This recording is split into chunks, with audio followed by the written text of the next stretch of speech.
بينهما لن يفترقا حتى يردا عليا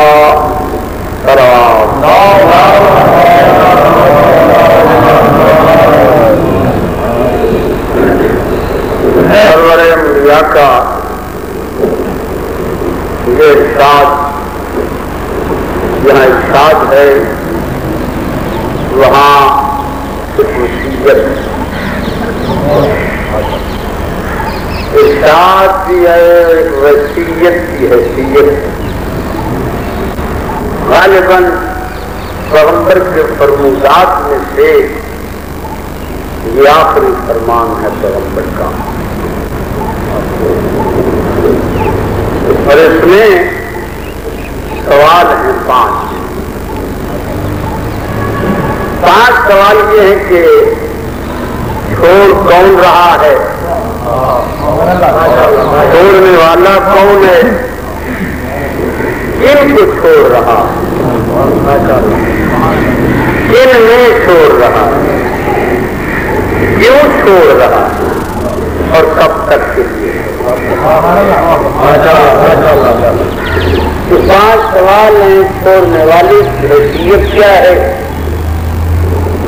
جنہیں چھوڑ رہا ہے ان کی عظمت کیا ہے، کن میں، بیگانوں میں نہیں، کن میں چھوڑ رہا ہے، چھوڑ کیوں رہا اور کب تک کے لیے چھوڑ رہا ہے۔ چھوڑنے والا وہ ہے کہ جس کی اپنی خواہش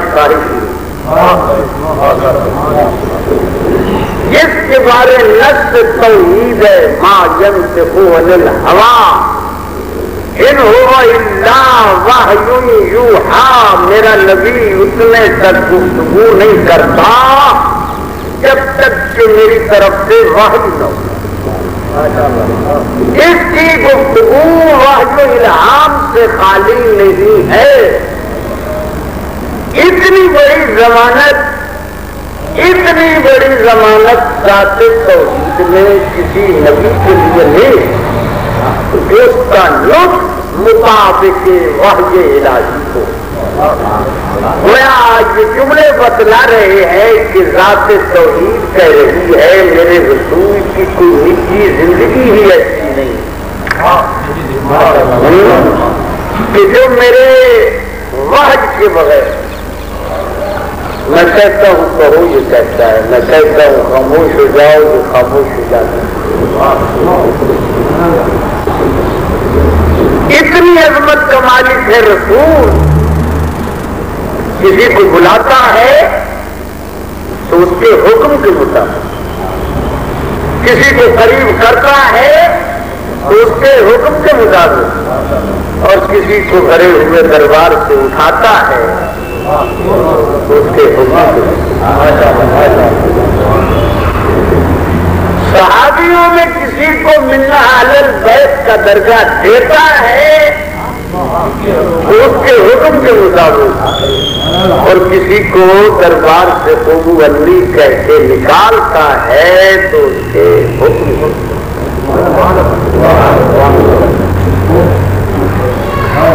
ذات احدیت اتنی بڑی ضمانت دے رہی ہے اس رسول کی، اگر کسی کو اعتراض ہے نا نبی پر تو نبی پر نہیں اللہ کو۔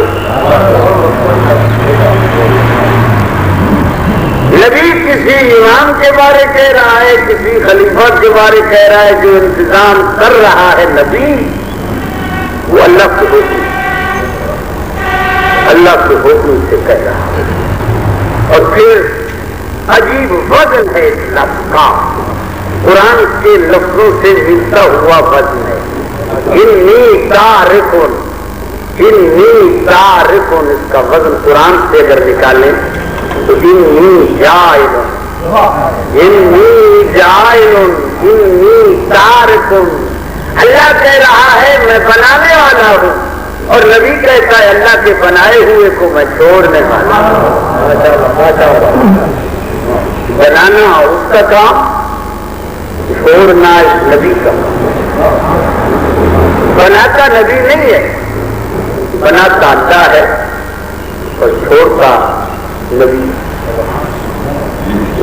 ایسی ذات کو چھوڑا کہ بالکل بیدار، بالکل بیدار یہ کو چھوڑ رہا ہے۔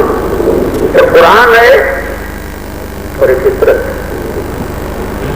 بالکل قرآن اور فطرت ہم وزن ہیں، ہم وزن ہیں بالکل۔ جو کچھ قرآن ہے وہ کچھ فطرت ہے، جو کچھ فطرت ہے وہ کچھ قرآن ہے۔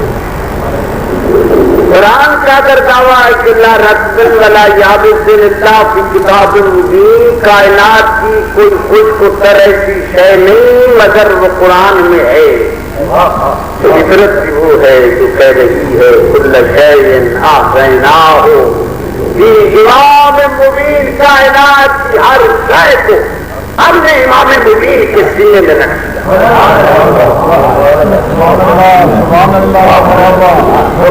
قرآن کہہ رہا ہے کہ چاہو فطرت کہہ رہی ہے کہ چاہو۔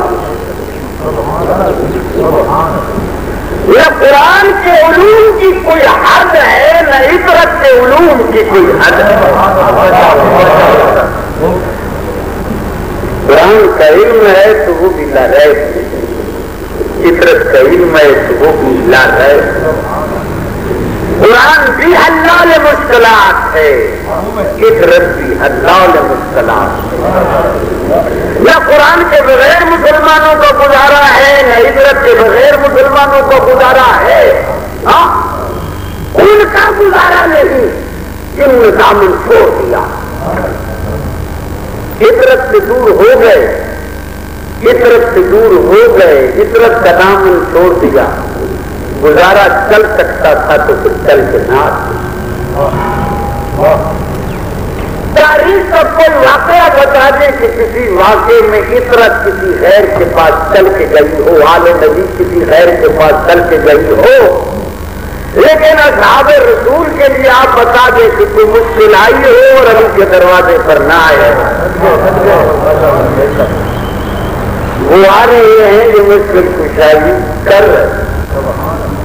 یہ مشکل کشا ان کا یہ اندازہ ہے، ان کا کہ اللہ نے فطرت کو اتنا علم دیا ہے کہ کسی نبی کے پاس وہ علم نہیں ہے جتنا ہی۔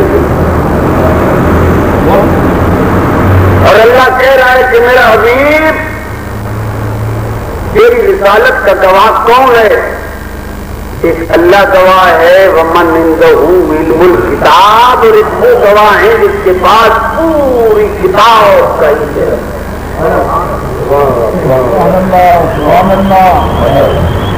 بالکفا باللہ شہیدا بینی وبینکم، میرے اور تیرے درمیان گواہ کون ہے؟ ان سے کہہ دو میرے اور تمہارے درمیان گواہ کون ہے؟ اللہ گواہ ہے۔ اور ایک وہ ہے جس کے پاس علم کتاب، تیرے میں کتاب۔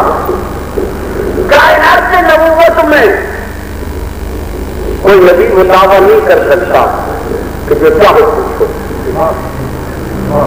جس کے پاس تورات ہے اس کے پاس انجیل کا علم نہیں، اور جس کے پاس انجیل کا علم ہے اس کے پاس زبور کا علم نہیں۔ تورات کا علم ہے تو انجیل کا نہیں، انجیل کا ہے تو زبور کا نہیں، زبور کا ہے تو قرآن کا نہیں۔ ہاں، تورات میں قرآن نہیں، انجیل میں قرآن نہیں، زبور میں قرآن نہیں۔ قرآن وہ ہے جس میں تورات بھی ہے، انجیل بھی ہے، زبور بھی ہے۔ تو مقام علم میں جس کے سامنے کوئی نبی روک نہیں سکتا، کھڑا نہیں ہو سکتا، قائم نہیں ہو سکتا۔ دنیا اندازوں کو لے کے علم کتاب کی حیثیت کتنا ہے۔ نبیوں میں ایک نبی ہے کہ جس کے پاس کتاب کا کچھ علم ہے، ایک نبی ہے جس کے پاس کتاب ساری کتاب کا علم نہیں، کتاب کا کچھ اور اس کی تفسیر جو بیان کی جاتی ہے کہ 73 رکعہ اسم اعظم میں سے ایک جز کا علم ہے اس نبی کے پاس، ایک جز کا علم، اور ابھی وہ ہے جس کے پاس 72 رکعہ اسم اعظم کا علم، ایک جز کا علم۔ میں یہ کہنا چاہتا ہوں کہ نبی جیسے یہ گھر وہ ہے کہ نبی جیسا کوئی نہیں، نبی جیسا کوئی نہیں، کسی عام خلیفہ یا بشر کی مجال نہیں ہے کہ ان کے مقابلے میں لے آؤ، یہ ساری دنیا جاہل ہے۔ ہاں کائنات اس کے مقابلے میں نہیں، علماء اس کے مقابلے میں، انبیاء اس کے مقابلے میں۔ سلیمان نبی مجنون بیٹھا ہے، اپنے امت میں کہتا ہے کوئی ہے جو تخت بلقیس کو حاضر کرے، علم کتاب کی شان کیا ہے یہ بیان کرتا، عالم کتاب ہونے کی منزلت اور شان کیا ہے۔ سلیمان نبی کہتا ہے کون ہے جو تخت بلقیس کو میرے دربار میں لائے؟ قال عفریت من الجن، کہ بہت بڑا جن کھڑا ہوا دربار سلیمان میں کہتا ہے میں لاتا ہوں تخت بلقیس کو آپ کی کچہری پر خاص کرنے سے پہلے، مگر مزاج نبوت اتنی دیر کا متحمل نہیں ہے۔ وہ کہہ رہا ہے کہ کچہری پر خاص کرنے سے پہلے لاتا ہوں مگر مزاج نبوت اتنی دیر کا متحمل نہیں، فرماتے کوئی اور اٹھے، مجھے اتنی تاخیر نہیں چاہیے، کوئی اور اٹھے۔ قرآن کہتا ہے قال الذی عنده علم من الکتاب، وہ تھا جس کے پاس کتاب کا کچھ علم تھا۔ انا آتیک بہ، انا آتیک بہ قبل ان یرتد الیک طرفک، میں تخت بلقیس کو لاتا ہوں قبل اس کے کہ آپ کی آنکھ جھپکے۔ ہزاروں میلوں کا سفر رہے، ہزاروں میلوں کا سفر رہے، علم کتاب کی شان یہ ہے، علم کتاب کی شان یہ ہے، سلیمان کے شاگرد کی شان یہ کہتا ہے قال الذی عنده علم من الکتاب انا آتیک بہ قبل ان یرتد الیک طرفک، قبل اس کے آپ سے سبکے چشم زدن میں تخت بلقیس کو پیش کر۔ کبھی کہا تو کیا دیکھا کہ تخت بلقیس آ گئی، ادھر کہا اور تخت بلقیس آ گیا۔ یہ کون ہے؟ اس کے بعد اجزائے اسم اعظم میں سے جز گئی اور شاگرد ہے سلیمان کا۔ اب منظر علی دیکھے کہ شاگرد ہے محمد کا اور 72 رجلائے اسم اعظم کا عالم ہے۔ کہتے ظلونی قبل ان تفقدونی، آؤ جو چاہو علی سے پوچھو، آؤ جو چاہو علی سے پوچھو، فاسألونی من طرق السماوات، علی سے آسمان کے راستے پوچھو، انی اعرف بہا من طرق الارض، علی آسمان کے راستوں کو زمین سے بہتر جانتا نہیں پہچانتا اگر جانتا نہیں پہچانتا ہے۔ میں آسمان کے سب سے جانتا سلمان سے تو انگریز بھی دیکھ کر ہاں ندائے عدالت انسانی والا لکھتا ہے اے زمانہ کاش تو ہم کو احسان کرتا، ہر کبھی کے وعدے کبھی آتا۔ کہتے ہیں ندائے عدالت انسانی والے کاش کے ہم دربار علی میں ہوتے، تمہیں کیا پتا اتنا بڑا آدمی گزر گیا جو کہہ رہا تھا جو صاحب پوچھو مریخ کہاں ہے، گورا کہاں ہے، مستری کہاں ہے، چاند کہاں ہے، سورج کہاں ہے، چاند کو کون سا راستہ جاتا ہے، سورج کو کون سا راستہ جاتا ہے، مریخ کو کون سا راستہ جاتا ہے، سورج کو راستہ کون سا جاتا ہے۔ کاش ہم دربار علی میں ہوتے، اتنے عرصے کے بعد آج ہم تلاش کر رہے ہیں چاند کے راستوں کو، کاش دربار علوی میں ہوتے مسائل حل ہو جاتے، علی بتاتے۔ کون علی؟ جو حلال مشکلات سے 72 رضائے ابن اعظم کا عالم، 72 رضائے ابن اعظم کا عالم۔ دونوں واقع موجود ہیں، سلیمان کا بھی اور علی ابن ابی طالب کا بھی، وادی النمل کا، دونوں واقع موجود ہیں۔ سلیمان جا رہے ہیں اور ایک بیٹی کہہ رہی ہے کہ اپنے دلوں میں چلے جاؤ، کہیں سلیمان کا لشکر جو ہے نا وہ ہمیں پاؤں کے نیچے مسل چونٹی کہہ رہی تھی، اور نبی کی قوت سماعت یہ ہے کہ وہاں سے سنا کہ چونٹی یہ کہہ رہی ہے، توجہ فرمایا، توجہ فرمایا۔ اور میرے مولا امیر المومنین کا وادی النمل میں گزر ہوا، صحابہ بھی ساتھ ہیں۔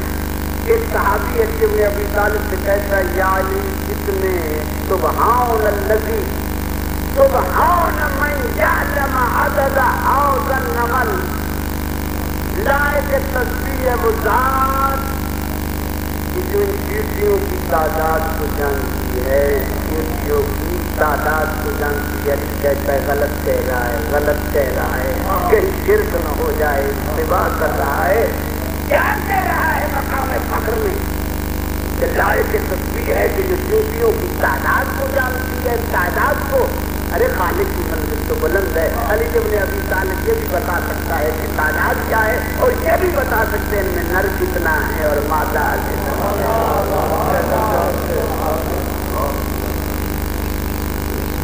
یہ ہے مقام علم علی، مقام علم علی یہ ہے۔ وہ علی ابن ابی طالب جس نے مسجد کوفہ میں جب دعویٰ کیا ہے نا تبلیغ کا، آؤ پوچھو، آؤ پوچھو کہ کیا پوچھو، کہ کیا پوچھو، آؤ آسمان کی رات۔ بڑا مشکل ہوتا ہے، خدا کرے کہ عالم جاہل میں گر نہ جائے، بے قدروں میں عالم نہ آ جائے، بے قدروں کو کیا پتہ ہے جان کیا ہے، یہ کیا کرتا ہے۔ علی ابن ابی طالب کا یہ دعویٰ جبریل نے سدرہ کو چھوڑا کہ آج استاد ممبر کوفہ پہ دعویٰ کر رہا ہے، بیٹھے جائے نہیں، کوئی پوچھنے والا ہے نہیں، کوئی پوچھنے والا ہے نہیں، سمجھنے والا ہے نہیں، کسی میں استعداد ہی نہیں ہے کہ علی سے پوچھیں۔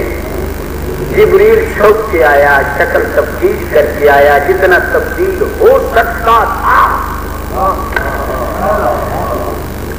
استاد کی ساری رمزیں شاگرد کو پتا، شاگرد جانتا ہے استاد کے طریقوں کو، تو اب شاگرد جو جانتا ہے تو جبریل شاگرد علی ہے، ذرا کسی اور سے بھی تو کہو جبریل کو پڑھا کے تو دیکھے۔ ہاں جبریل بھی بڑا مستغنی ہے، کسی نبی کے سامنے وہ جانو ادب طے نہیں کرتا، اس لیے کہتا ہے میری توہین ہے، میں تو علی کا شاگرد ہوں۔ ہاں علی کا شاگرد ہو کہ میں کسی نبی کے سامنے جانو ادب طے کروں، توجہ ہے۔ تو جبریل نے دیکھا سدرہ کی منزل کو چھوڑا، یہ 4 ہلوں میں ہے علی، یہ قدروں میں ہے علی، دنیا کو پتہ نہیں علی ہے کیا، علی کی منزل کیا ہے، علی کی شخصیت کیا ہے، علی کی سیرت کیا ہے۔ میں آج چھپ کے جاؤں اور چھپ کے جبریل بارگاہ علی میں حاضر ہو کے جبریل کہتا ہے یا علی، جبریل کہاں، جبریل کہاں ہے، جبریل کہاں ہے؟ جبریل زمین کی مخلوق ہے نہیں، زمین کی مخلوق تو ہے نہیں، زمین میں رہنے والا ہے نہیں جبریل۔ جبریل کا مقام ہے سدرۃ المنتہا، سدرۃ المنتہا پہ رہتا ہے جبریل، جبریل کے بیٹھنے کی جگہ ہے سدرۃ المنتہا۔ وہاں سدرۃ المنتہا کو چھوڑ کے زمین پہ آ کے شکل تبدیل کر کے ایسے جبریل کہاں ہیں، جبریل کہاں ہیں؟ علی ابن ابی طالب نے آسمانوں کی طرف نظر دوڑائی، زمینوں کی طرف، سدرہ سے لے کر کاف الثری تک جنت کے درختوں کو دیکھا، طوبا کو دیکھا، کوثر میں دیکھا، سرسبیل کو دیکھا، ساری کائنات میں نگاہ ڈال کے فرماتے ہیں انت جبرائیل حقاً، بس تو ہی جبریل ہے، تو ہی جبریل ہے، تو ہی جبریل ہے۔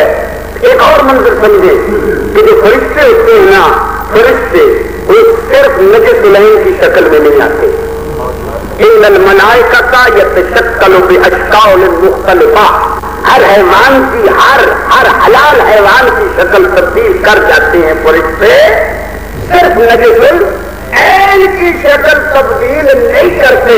سمجھ رہے ہیں نا؟ صاحب علی بن ابی طالب نے نجس العین کو چھوڑ کر ہر مخلوق میں دیکھ کے فرماتے ہیں انت جبرائیل حقاً، تو ہی جبریل ہے، تو ہی جبریل ہے۔ موضوع میرا ہے نا ذہن میں، کہ نبی کن کو چھوڑ رہا ہے، کن کو چھوڑ رہا ہے نبی؟ ایک اللہ کے قرآن کو چھوڑ رہا ہے، ایک اللہ کے قرآن کو چھوڑ رہا ہے، ایک اپنی عبرت کو چھوڑ رہا ہے۔ اب قرآن بھی پاک ہے اور عبرت بھی پاک، قرآن بھی پاک، عبرت بھی پاک۔ اگر ایک پاک نہ ہو تو پھر ہم وزن نہیں کرتے۔ رسول کہہ رہا ہے جن کو میں چھوڑ رہا ہوں دونوں ہم وزن ہیں، دونوں ہم وزن ہیں، عبرت اور قرآن ہم وزن ہیں، عبرت اور قرآن ہم وزن ہیں۔ جس کی تعبیر قبلہ و کعبہ یہ کیا کرتے تھے کہ اگر قرآن مجید وجود میں آ جائے تو عبرت نبی بن جائے، اور عبرت نبی اگر کتاب میں آ جائے تو قرآن بن جائے۔ یہ اس کی تعبیر تھی۔ تو عرض کر رہا ہوں کہ قرآن بھی پاک، عبرت بھی پاک، سمجھ تو آ رہی ہے؟ قرآن بھی پاک ہے اور عبرت بھی پاک ہے۔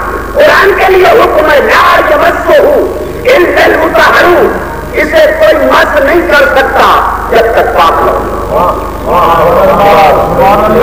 لا یمسہ الا المطہرون، قرآن کو کوئی مس نہیں کر سکتا جب تک پاک نہ ہو، پاک نہ ہو، پاک نہ ہو اتنے تک قرآن کو کوئی مس نہیں کر سکتا۔ تو جب قرآن کو بغیر پاک ہونے کے کوئی مس نہیں کر سکتا تو عبرت کو مس کرنے کے لیے بھی کوئی نجس مس نہیں کر سکتا۔ لہذا قرآن کو مس کرنے کے لیے جسموں کی طہارت ضروری، اور ذرائع آل محمد کو مس کرنے کے لیے ذہنوں کی طہارت ضروری۔ کوئی نجس بدن قرآن کو مس نہیں کر سکتا اور کوئی نجس ذہن عبرت آل محمد کو مس نہیں کر سکتا۔ سمجھ آ رہی ہے؟ کوئی نجس بدن قرآن کو مس نہیں کر سکتا، کوئی نجس ذہن قرآن کو مس نہیں کر سکتا۔ اس لیے تو میرے امام صادق علیہ السلام فرماتے ہیں من وجدہ فی قلبہ محبتنا فلیشکر لأمہ، جو اپنے دل میں ہماری محبت پالے نا وہ اپنی ماں کا شکریہ ادا کرے، فلیشکر لأمہ، وہ اپنی ماں کا شکریہ ادا کرے کہ اس کی ماں امین ہے، خائن ہے، اس کی ماں بھی پاک صاف ہے۔ جسم کو پاک کرنے کے لیے، جسموں کو پاک کرنے کے لیے دریا چاہیے، ذہنوں کو بھی پاک کرنے کے لیے دریا چاہیے۔ اب خود ذہنوں کو پاک کرنا مشکل ہوتا ہے، بڑا مشکل ہوتا ہے، بڑی محنت کی ضرورت ہوتی ہے، ذہن جب پاک نہیں ہوتے، سمجھے نا؟ ذہنوں کو پاک کرنے کے لیے پاک کرنا مشکل ہے جسم کے پاک کرنے سے، جسم کے پاک کرنے سے۔ لہٰذا جسموں کی طہارت کے لیے اللہ نے 7 دریا بنائے، اب ہو جسموں کو پاک کرنے کے لیے اللہ نے 7 دریا بنائے، اور ذہنوں کو پاک کرنے کے لیے اللہ نے 14 دریا بنائے۔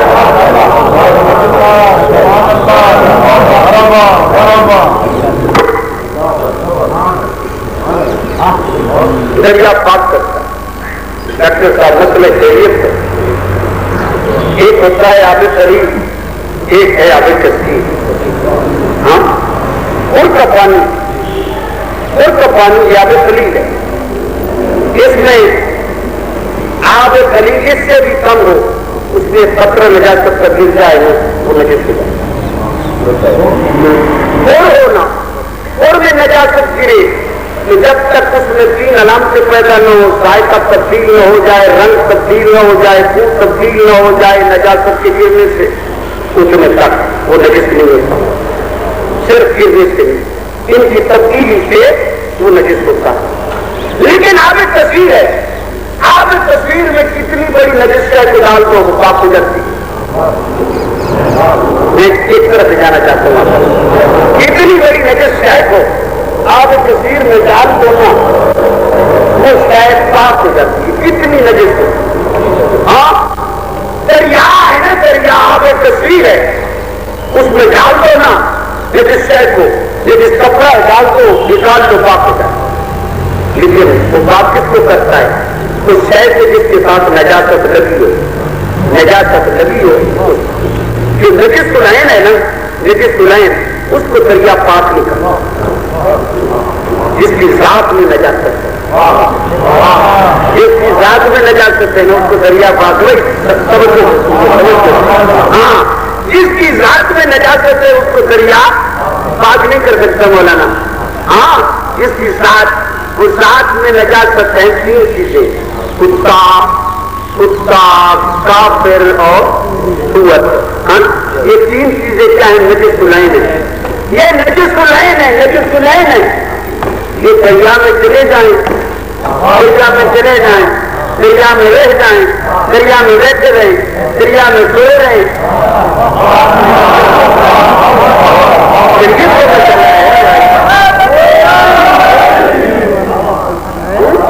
سمجھ رہے ہیں؟ یہ شریعت کا مسئلہ بتا رہا ہوں، فقہ بیان کر رہا ہوں، فقہ بیان کر رہا ہوں. دریا میں رہ جائیں، دریا سے گزر جائیں. ہاں دریا ان کو پاک نہیں کرتا. کیوں؟ ان کی ذات میں جس ہے، کتے کی ذات میں جس ہے، سور کی ذات میں جس ہے، کافر کی ذات میں جس ہے. یہ دریا میں رہ جائے، دریا اپنی فیاضی کے باوجود، دریا اپنی کثرت کے باوجود معذرت کر لیتا ہے، کہتے ہیں ہر شے کو پاک کروں گا مگر یہ نہیں، انہیں پاک نہیں. اب مصیبت عجیب بن گئی کہ جب تک یہ بدبخت دریا میں نہیں گئے تھے نا تھوڑے لگے،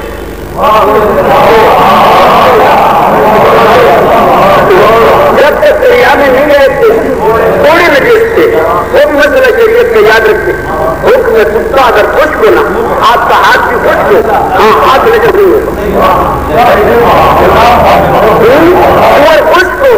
خشک ہو ہاں اور آپ کا ہاتھ بھی خشک ہو، اس کو ہاتھ لگ جائے تو وہ نجس نہیں ہوگا.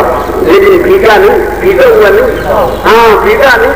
جب دریا سے نکلا ہے نا، نکلا دریا سے نکلا، اب شریعت کہتی ہے دور ہو جا، دور ہو جا، بچو ان کے چیزوں سے، بچو ان کے چیزوں سے. جہاں جہاں چھین پڑے گی، جہاں جہاں چھین پڑے گی وہ شے نجس ہو جائے گی.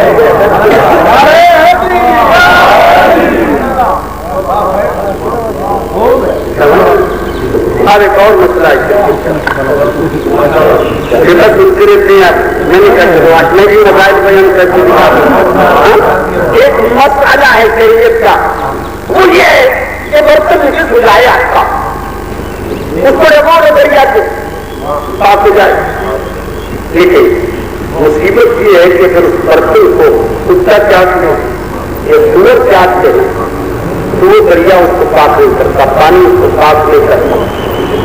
پہلے کہتے ہیں مٹی ملو، مٹی ملو، سراغ ملو، مٹی ملو، مٹی ملو. جب تک مٹی نہیں ملو گے تنہا پانی پاک نہیں کرے گا، پاک نہیں کرے گا. تنہا پانی پاک نہیں کرے گا جب تک سراغ نہ ہو، سراغ نہ ہو جب تک سراغ نہیں پانی پاک نہیں کرے گا. یاد رکھ، یاد رکھ، جب تک وہ سراغ کے قدموں میں نہیں گرتا دریا رسالت میں اترے سکتا نہیں.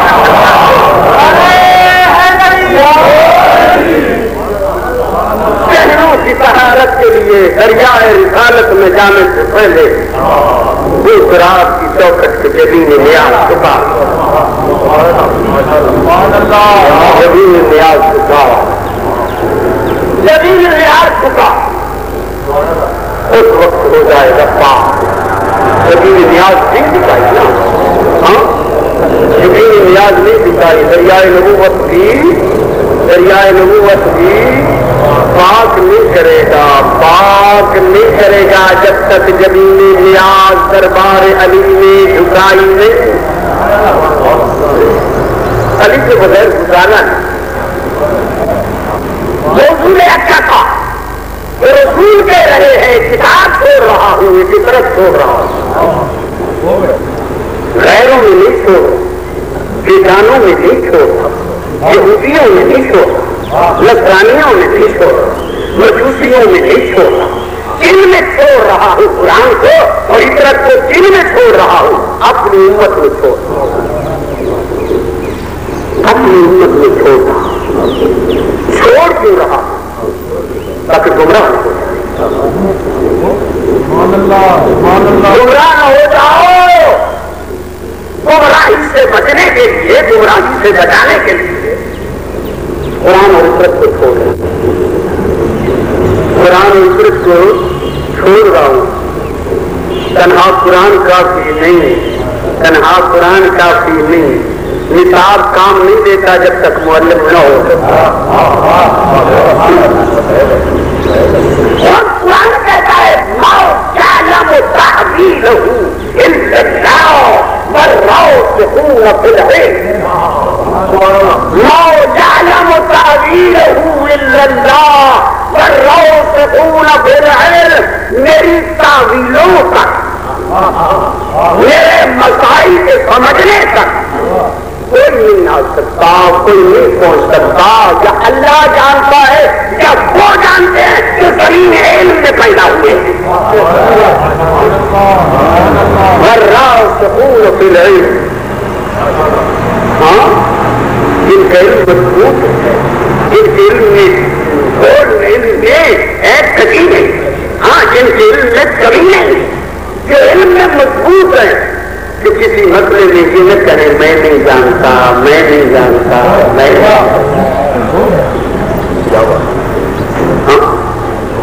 پورا چاہیے مسلمان سنے ایک رسول کو سمجھ اس کو نبی چھوڑا.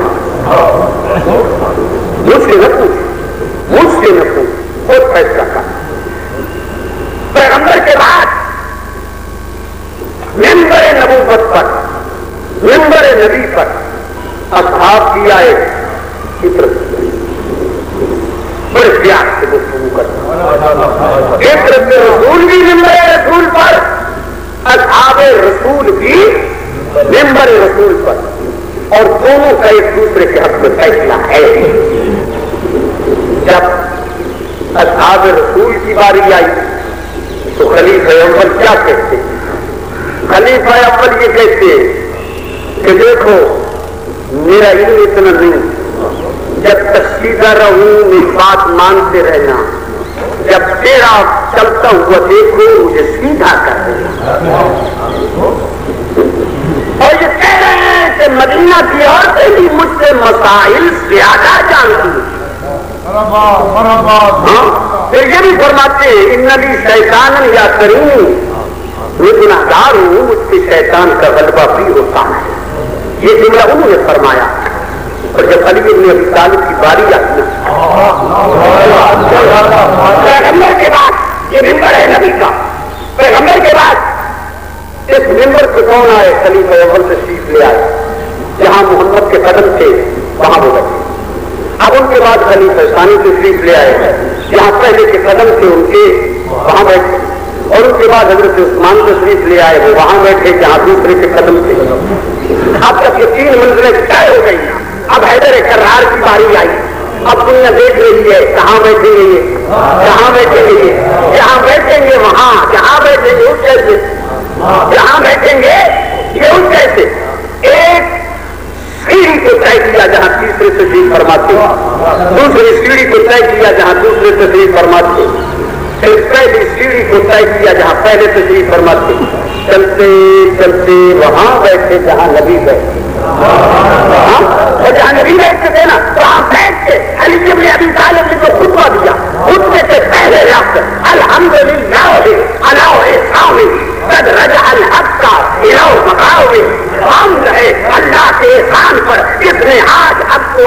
کام کے طور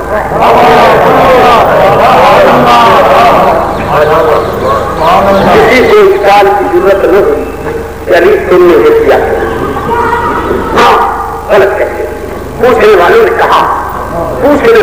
کہا کہ کیا علی نہ وہاں بیٹھے جہاں تیسری تقریر اور مت، نہ وہاں بیٹھے جہاں دوسرے بیٹھے، نہ وہاں بیٹھے جہاں پہلے بیٹھے، اب سیدھے وہاں بیٹھے ہیں جہاں نبی بیٹھتے تھے. سمجھے پوچھنے والوں نے جب یہ سوال کیا نا کیا وہاں بیٹھے جہاں نبی بیٹھتے تھے؟ حضور فرماتے ہیں علی بن ابی طالب آیا نبی کے بیٹھنے کی جگہ افضل ہے کہ دور سے نبوت افضل ہے؟ آیا نبی کے بیٹھنے کی جگہ افضل ہے کہ دور سے نبوت؟ کیا تم بھول گیا کہ جب بیت اللہ میں دور سے نبی پہ سوار تھا، دور سے نبی پہ سوار تھا، حضور کو گرا رہا تھا، محمد علی سے پوچھتے ہیں علی کہاں ہو؟ کہا اتنا بلند ہوں چاہوں تو ہر کو چھوڑوں. میں تو دور سے نبوت پہ سوار ہوا ہوں. اعتراض کرنا تھا تو نبی پہ کر لیتے اس دن جس نبی نے مجھے اپنے سوچ پہ اٹھا کے بیت اللہ کو کعبہ سے صاف. یہ پہلا جملہ ان کا بھی وہ فرماتے ہیں کہ میرے لیے شیطان کا غلبہ ہے. علی کہتے ہیں کہ میں حق ہوں، علی کہتے ہیں میں حق ہوں. ان کا دوسرا جملہ وہ فرماتے ہیں کہ مسائل میں جہاں میں الجھ جاؤں میری اصلاح کرنا. اور علی کہتے ہیں سلونی قبلان سب سلونی، تو میری اصلاح کیا کرے گا؟ امت اصلاح کیا کرے گی؟ ریت اصلاح کیا کرے گی؟ آؤ جو چاہو مجھ سے پوچھو. تیسرا جملہ ان کا جب موت کا وقت آیا فرماتے ہیں کہ کاش میں سخت نہ تاریخ گواہ ہے، ہاں کاش میں سخت پہ نہ آتا. اور علی بن ابی طالب کا جملہ کہتے رب کعبہ کی قسم علی کامیاب ہو کے جا رہا، علی کامیاب ہو کے جا رہا ہے. نمازیوں میں کہا علی نے، روزہ داروں میں کہا علی نے، سجدے میں کہا، سجدے سے سر اٹھاتے ہوئے کہا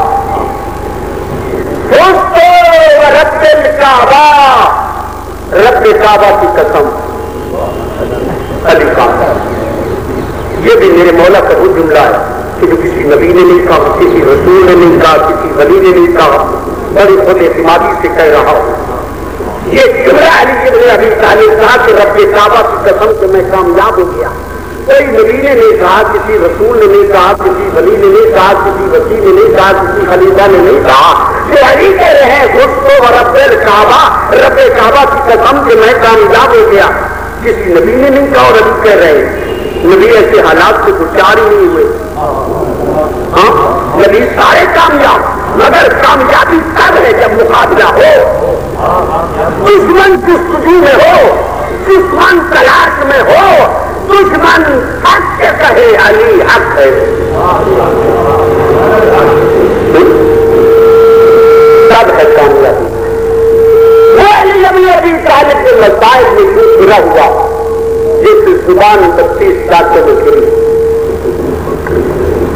جس زبان 32 ساتوں میں گری، یہ مسائل میں گرا ہوا علی یہ پہچانا گیا.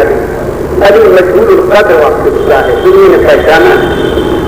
علی کی قدر اگر پوچھتے ہو تو عیسائیوں سے پوچھو، مسلمان اگر قدر نہیں کرتا نا عیسائیوں سے پوچھو کہ علی بن ابی طالب کی نہج البلاغہ سے انہوں نے کتنے مسائل ہیں. میرا شاید ہے یہ خودی کی تربیت ہے رسول کی. وہ علی بن ابی طالب اتنا عظیم ہے کہ جس کی تربیت نبی نے کی. علمنی رسول اللہ زکا. علی کہتے ہیں کہ رسول اللہ نے مجھے علم یوں دیا جیسے پرندہ بچے کو کھلا دیتا. علمنی رسول اللہ تربیت سے لگی. علمنی رسول اللہ علی نے مجھے، نبی نے مجھے علم یوں دیا جیسے پرندہ بچے کو کھلا دیتا.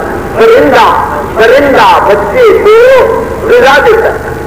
ہاں یہ نہیں کہا جیسے ماں بچے کو دودھ پلاتی ہے، یہ نہیں کہا. یہ نہیں کہا کہ جیسے ماں بچے کو دودھ پلاتی ہے، کہا جیسے پرندہ بچے کو غذا دیتا ہے، پرندے کی غذا میں اور توجہ فرمائیے، پرندے کی غذا میں اور ماں کے دودھ پلانے میں فرق ہے۔ ماں کھاتی کچھ اور ہے، وہ غذا خون بنتا ہے، خون کے بعد دودھ بنتا ہے، کئی تبدیلیوں کے بعد جا کے دودھ بنتا ہے، کئی تبدیلیوں کے بعد وہ دودھ بنتا ہے، پھر وہ دودھ اپنے مقام میں اس کا کئی حالات بدلتے ہیں، وہ دودھ اس قابل ہوتا ہے کہ اب بچے کے منہ میں جائے، لیکن جو پرندہ بچے کو غذا دیتا ہے نا اس میں کوئی تبدیلی نہیں ہوتی، جیسے لیتا ہے ویسے دیتا ہے، جیسے لیتا ہے ویسے دیتا ہے۔ علی کہہ رہے ہیں کہ محمد نے جیسا علم اللہ سے لیا ویسا مجھے دے دیا، نہ بڑھایا ہے نہ گھٹایا ہے نہ تبدیلی۔ علمنی رسول اللہ بتاتے ہیں میری ذہانت کیا تھی، استعداد کیا تھی، نبی کے لینے سے میری استعداد کیا تھی۔ علمنی رسول اللہ الفضاء من العلم، میں خبر لیے 1000 علم کا باب، اور میرا چین کیا تھا، فتح اللہ لی من کل باب الفا باب، ایک باب سے 1000 علم کے در کھلتے ہیں۔ یہ ہے مقام علی، یہ ہے مقام علی، یہ ہے تعلق رسول کا، جس کو رسول چھوڑ رہے ہیں، جس کو قرآن کا وارث بنا کے چھوڑ گئے ہیں، اور علی کا وارث کون ہے؟ حسین۔ اسی واسطے جب قرآن کے مسائل پڑے ہیں نا تو قرآن نے کسی اور کو دستک نہیں، قرآن نے کسی اور کو دستک نہیں دی، دروازہ حسین کھٹکھٹا کے کہتا ہے حسین حسین، جس گود میں تو پلا ہے اسی گود میں میں، جس زبان کو چوس چوس سے تو قرآن بنا ہے، یہ زبان کو چوس چوس سے تو حسین بنا ہے، وہ زبان سے نکلنے پیچھے میں قرآن اس سے مسائل کرو۔ حسین کہتا ہے یہ ہوتے ہوئے سارا گھر دے دوں گا تجھے بچا لوں گا، سارا گھر دے دوں گا تجھے بچا لوں گا، قرآن کچھ سے کوئی شاید میرے نزدیک پیاری نہیں، بڑی پیاری سی پیاری چیزیں تجھ کو قربان کروں گا۔ اور حسین نے جو قربان کی ہے نا سب سے پیاری ہے حسین کا وہ بیٹا ہے جس کو دیکھ دیکھ کے حسین پھیر نہیں ہوتے۔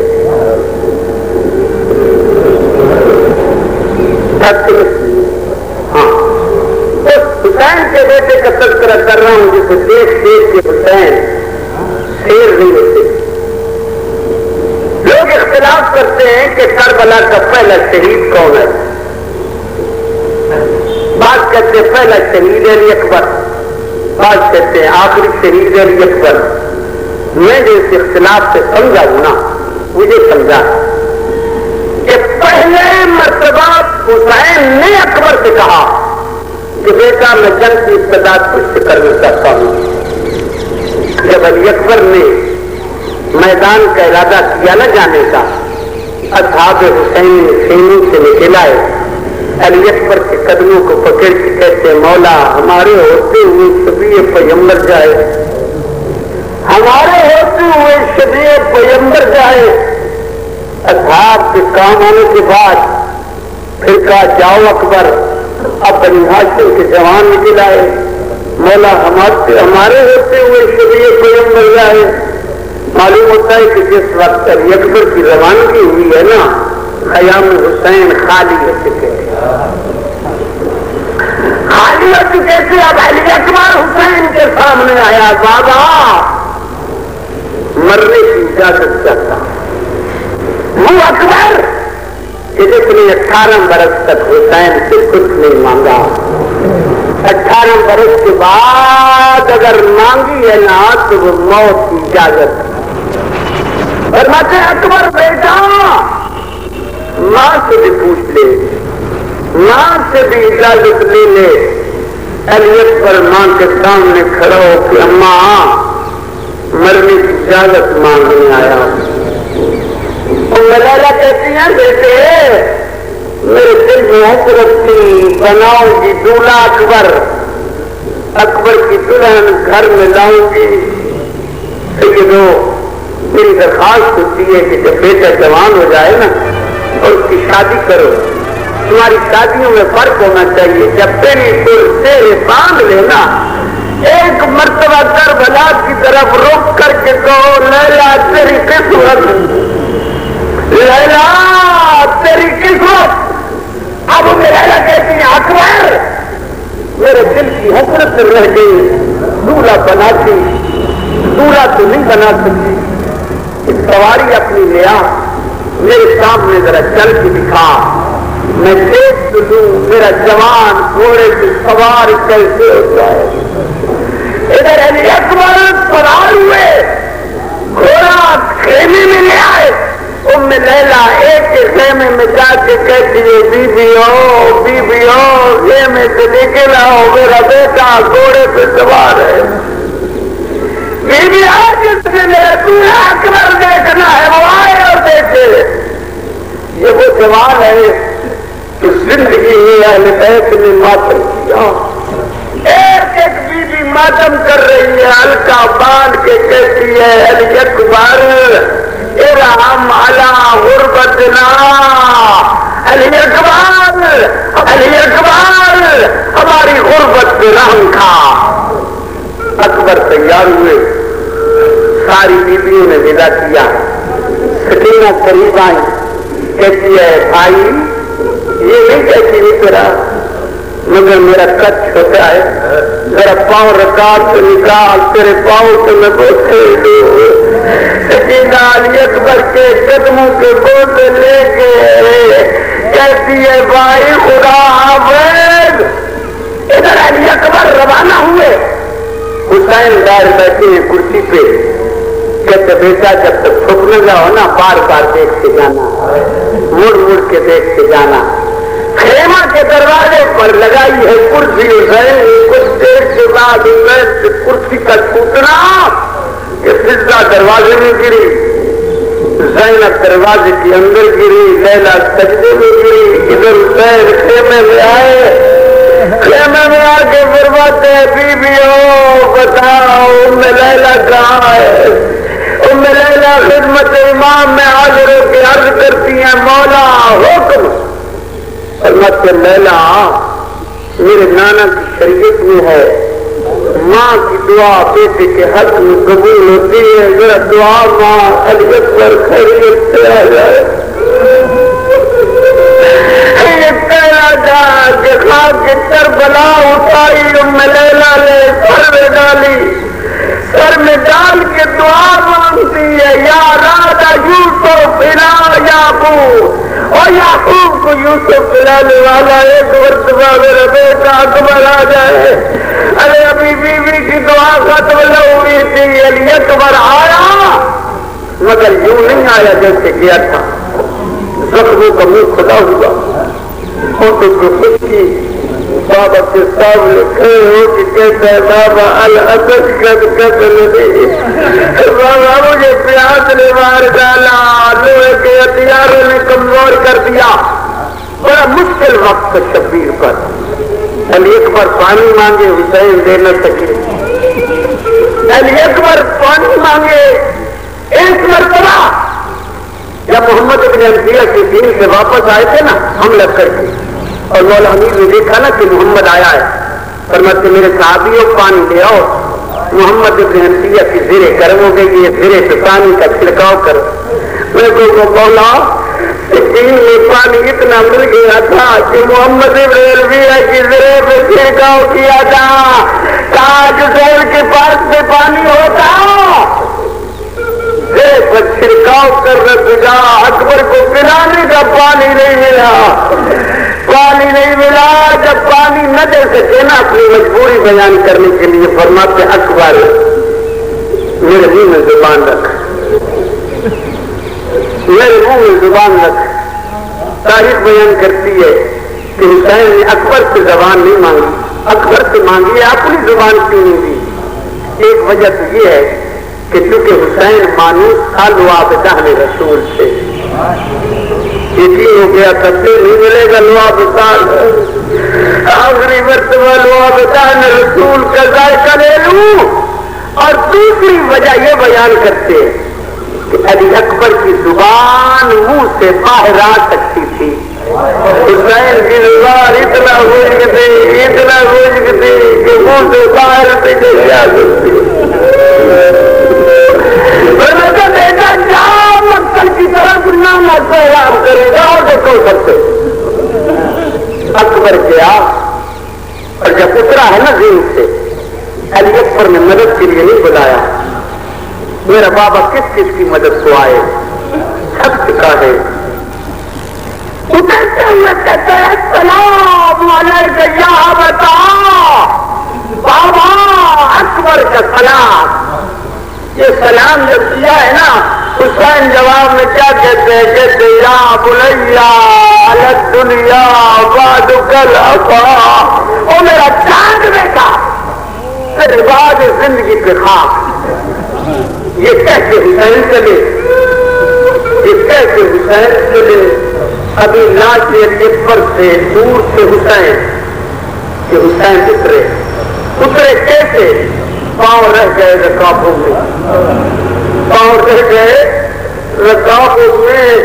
زانو بزانو بلا سے بسر رسید, ہاتھوں کے بل چلتے ہوئے علی اکبر کی لاش کے پہنچے اور وسیع پڑا ہے حسین نے, کہتے یا کوکبل ما کان اکثر عمرہ, اے صبح کے ستاروں تیری عمر کتنی کم ہوتی ہے؟ ہاں, جو صبح کا ستارہ ہوتا ہے وہ کم عمر دے کے آتا ہے. ارے یہ کیسے حسین پہنچے اور کیا دیکھا کہ بہن آ گئی ہے, بہن. زینب اس خیال سے کسی مر نہ جائے حسین سوار ہو کے چلے تھے, زینب پیدل چلی تھی, لیکن تاریخ بتاتی ہے حسین سے پہلے زینب پہنچی. جب زینب کو دیکھا نا بھول گیا اکبر, ابا اتاری زینب کے سر پہ ڈال کے کہا میرے ہوتے ہوئے فرصت میں آ گئے پیسوں کا جبیر آقا, جس زینب کی چادر نے بلا دیا اکبر, آج وہی زینب کہیں بازار کوفہ, کہیں بازار شام, اور لوگ پتھر پھینک رہے ہیں. بی بی کہتی ہے نہ مارو,